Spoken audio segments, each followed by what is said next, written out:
Pakistan, Sierra Leone, and Somalia for their initiative to convene this meeting, and thank Secretary-General Guterres for his briefing.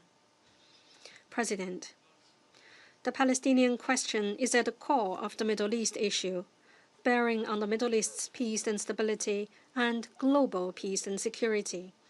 Over 7 decades or so, the Palestinian-Israeli situation has time again fallen into turmoil and even led to the outbreak of wars, shaping the evolution of the international landscape and the development of international relations. Since the start of the current Gaza conflict, the Palestinian people have been deeply mired in suffering. Lebanon, Syria, Yemen, Iran, among others, are witnessing escalating tensions, and even Qatar has come under attack. The mounting conflicts and volatility in the Middle East have worsened the global security environment, dampened the economic outlook for the world, and ran counter to the common interests of the international community. It is therefore imperative to accord this issue the utmost importance and accelerate the resolution of the Palestinian question, which lies at the heart of the current turmoil. I will make 4 points. First, we must bring an end to the tragedy in Gaza without delay. The conflicts of the past 2 years have devastated Gaza with scenes of misery and destruction everywhere, yet Israel is stepping up its military offensive, causing even greater civilian casualties and displacements. Military means are not the solution to the problem. An immediate ceasefire is the right way to save lives and bring hostages home. We urge Israel to cease all military actions in Gaza without delay, fulfill its occupying powers' obligations under international humanitarian law, and fully restore access for humanitarian supplies. Last week, the Security Council's draft resolution on Gaza was vetoed once again by a permanent member. With deep disappointment, we expect the relevant country to effectively shoulder its responsibility and make earnest efforts to end this war. Second, we must de-escalate tensions in the West Bank. Israel continues to expand settlements in the West Bank, forcibly demolish Palestinian structures, conduct frequent searches, arrests, and raids, and condone settler violence. The occupying power has recently approved and advanced the E1 settlement plan. This dangerous act gravely violates international law and Security Council resolutions, undermines the territorial contiguity of Palestine, and erodes the foundations of an independent Palestinian state.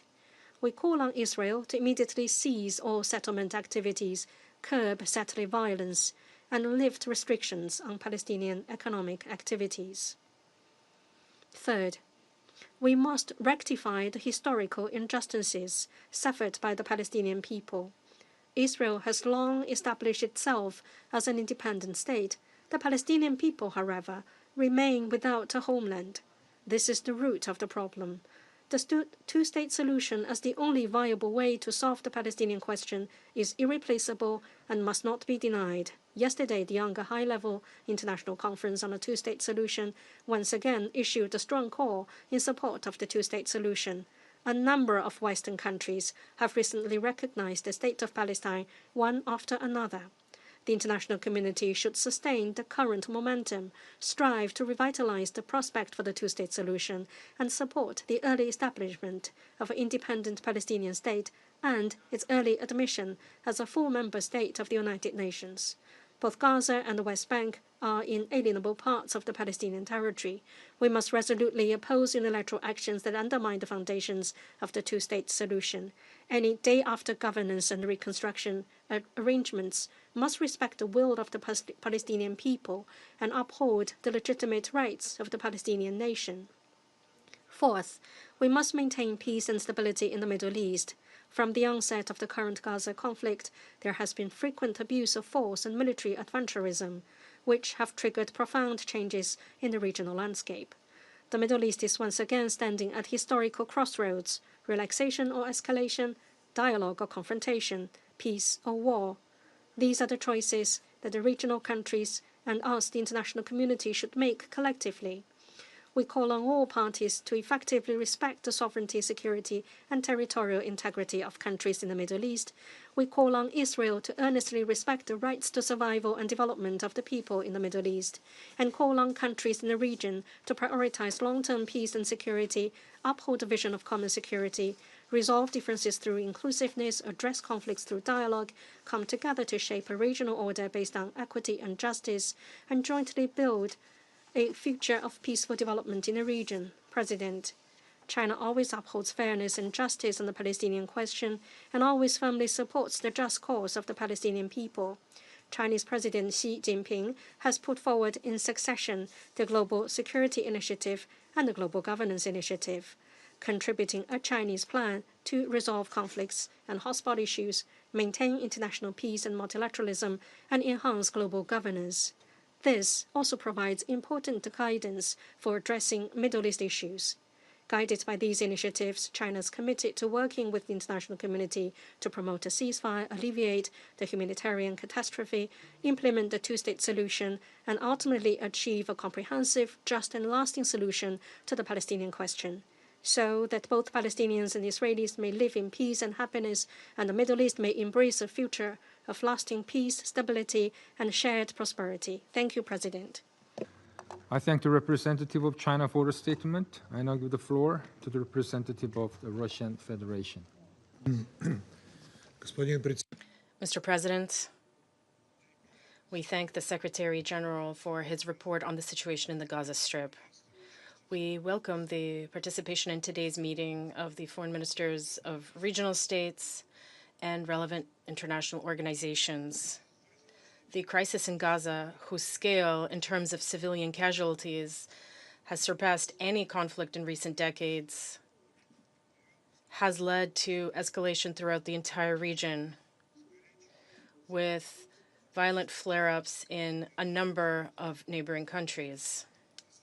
In this context, we understand the desire of our Middle Eastern partners to speak out on this urgent issue that directly affects each of them.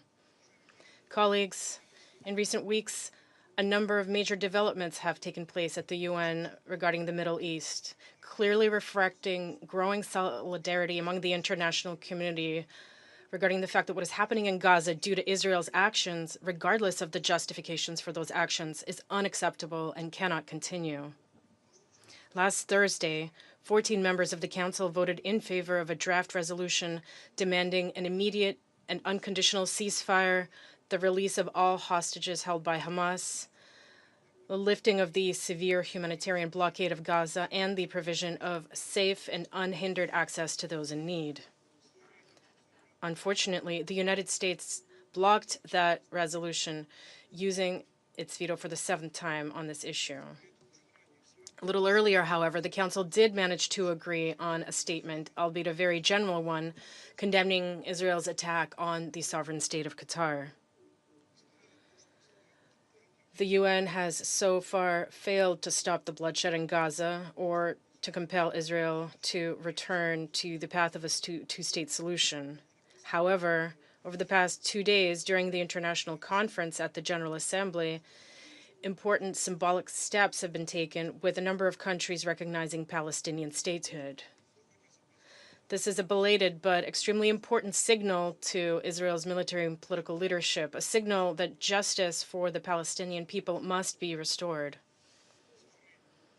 Sadly, it took nearly 2 years of Israeli operations in Gaza and over 65,000 civilian Palestinian deaths for this to happen. Recognition of the Palestinian state is not a favor to Ramallah. It is a historic duty owed to the Palestinian people, one that should have been fulfilled nearly 80 years ago. Russia has been calling for this for decades. Let me remind you that the USSR recognized the state of Palestine back in 1988. Israel, however, not only remains deaf to the appeals of the international community, but, encouraged by its American allies, responds with threats, claiming that the wave of new recognitions of Palestinian statehood is allegedly a reward to Hamas for the October 7th terrorist attack. In West Jerusalem, there is open talk of formally annexing the West Bank following the high-level week. That is why a clear signal must be sent now that such steps are unacceptable. We must certainly not give in to any threats of retaliatory measures. As the Secretary General said, only our actions can put an end to what is happening. Colleagues, the international community's united support for the Palestinian people's aspirations to live peacefully in their own state is the momentum we must collectively build. We must work to translate into practical reality.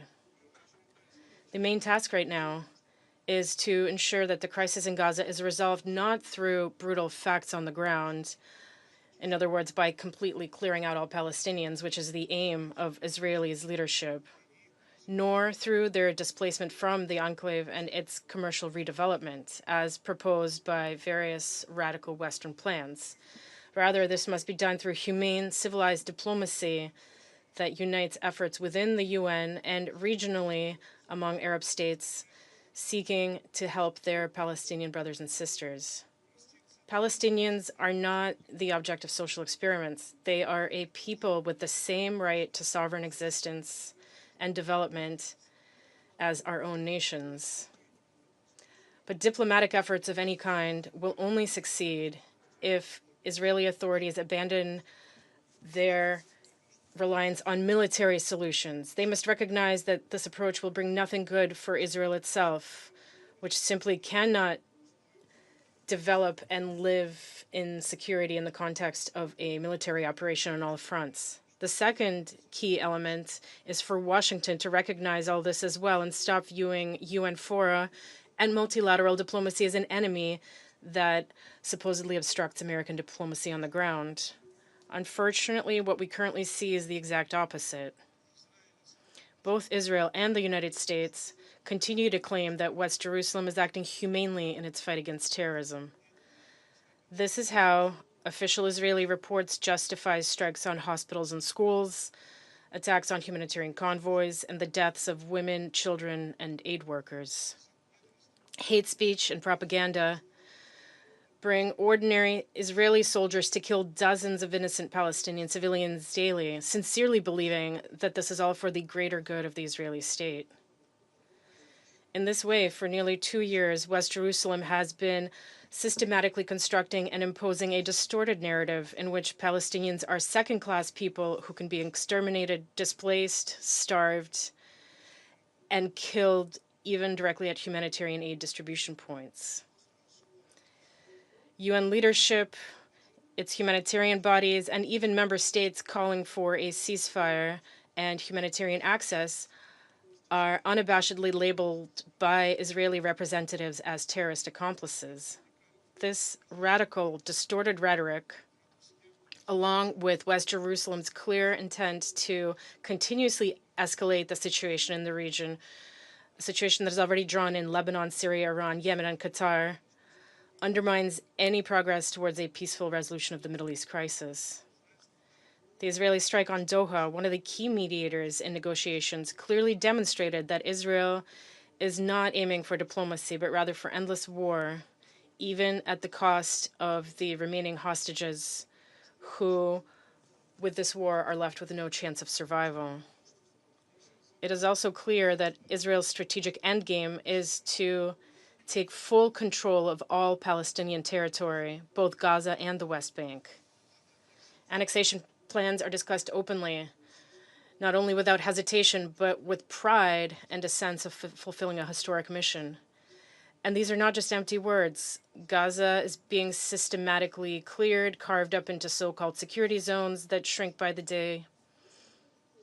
The West Bank is being built up with new Israeli settlements, and fanatical settlers, in the world's worst traditions of the colonialism of past centuries, abuse the Palestinian population and drive them from their homelands as the authorities stand by and do nothing. An aggressive settlement policy is being actively implemented, one where Palestinians are at best relegated to the role of ghetto residents and at worst to exiles. Mr. President, this picture of horrifying injustice, violence, and trampling of human dignity unfolding in the occupied Palestinian territory is a call to action. This is what hundreds of thousands of people around the world are demanding from us in the street. An end to the senseless bloodshed in Gaza and the liberation of Palestine. This is also what Israeli hostages and their families are demanding as they protest in Tel Aviv, Jerusalem, and other cities, calling for a comprehensive deal to release prisoners and end the fighting. No one wants war, not ordinary Palestinians nor ordinary Israelis. This heartfelt plea was voiced by Israeli citizen Galit Dan, whose daughter and mother were killed on October 7th. She said, "I don't want revenge, I want hope. In the name of those who have lost everything and those who can still be saved, please stop the war." End of quote. Mr. President, we believe in the power of multilateral diplomacy. Although it has not always succeeded, over the 80 years of the UN's existence, it has been thanks to this diplomacy that the planet has avoided a third world war. We are confident that it can also help resolve the long-standing Middle East crisis. This requires the collective will of the international community, expressed not only in declarations from high rostrums, but in concrete actions. We strongly urge our American colleagues to cast aside their rigid positions and engage in the real efforts that the UN Security Council must undertake in accordance with its mandate to maintain international peace and security. This will only benefit your closest ally, whose security cannot be ensured by force alone. The fact that such an approach is a dead end has been proven by decades of the Israeli-Palestinian conflict. It is time to recognize that only a diplomatic settlement of the Palestinian issue based on the two-state solution can guarantee lasting peace in the Middle East, security for Israeli citizens, and the just aspirations of the Palestinian people for their own state. Otherwise, endless and senseless bloodshed will continue, claiming ever more civilian lives, sowing discord between new generations of Arabs and Israelis, and destroying any prospects that they might one day coexist peacefully and develop freely. This must not be allowed. We trust that other reasonable members of the international community share this view. We stand ready to work with them to finally make a peaceful and prosperous Middle East a reality. This is a historic responsibility of the UN, its Security Council, and each and every one of us. We urge that it be fulfilled. Thank you. I thank the representative of the Russian Federation for the statement. I now give the floor to the permanent observer of the State of Palestine.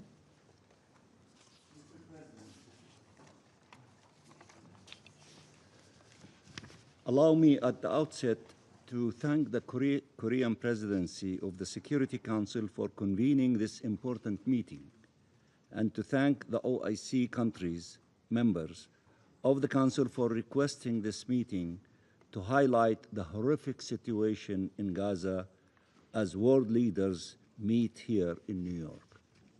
I also want to thank the high-level representatives participating in this meeting.